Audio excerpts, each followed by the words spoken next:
రాము ఏమైందిరా డల్ ఉన్నావు? ఏం చేయాలరా? ఏ వల్ల ఉన్న ఉద్యోగం వీకింది. సాఫ్ట్వేర్ ఉద్యోగాలన్నీ అంతేరా, టెక్నాలజీ పెరిగినాక ఏమైనా టెన్షన్స్ పెరుగుతాయి. ఏసీలా ఏళ్ళాడించుకుంటూ కూర్చున్నప్పుడు అర్థం కాలేదురా జీవితం అంటే. ఇప్పుడు భయం అవుతుందిరా. ఎందుకురా భయపడతావు? నా హోటల్లో బజ్జీలు వేసుకున్న పోస్ట్ ఖాళీ ఉంది, చేసుకోరా. సిటీలో చిప్ప పట్టుకొని తిరిగినా ఊరోళ్ళకు ఉద్యోగం లెక్కనే కనబడుతుందిరా. కానీ ఊళ్ళో అట్లా కాదు. మనోళ్ళ ముందు మనం ఎంత కష్టపడ్డా మనకు మర్యాద దొరకదురా. మంది పొట్ట కొట్టేటోళ్ళకే మర్యాద దొరుకుతుంది, మనకేందిరా పోదంపా.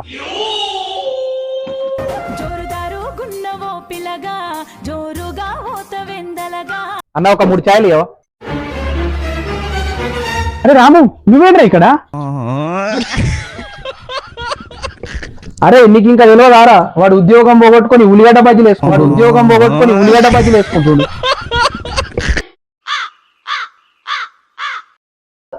ఎట్లా అయిపోయారా? చాక్ పీస్ లెక్క తెల్ల ఉంటాడు, గిట్ట ఎట్లా అయిపోయారా అని ముఖం చూస్తే వెళ్తలేదారా? సాయ పెట్టి సాయపట్ట కలర్ అయింది.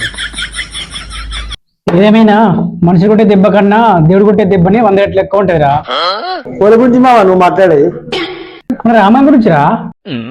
పాపం ఇన్ని రోజులు కంప్యూటర్ ముందు కూర్చున్నాడు, ఇప్పుడు కంచెల ముందు కూర్చుంటాడు.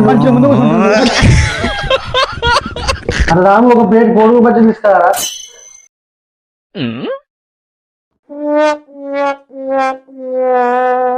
అరే ఇది గుర్తలేవురా? అరే నీ అబ్బా, సారీ అన్న, కొత్త కదా చూసుకోలేదు.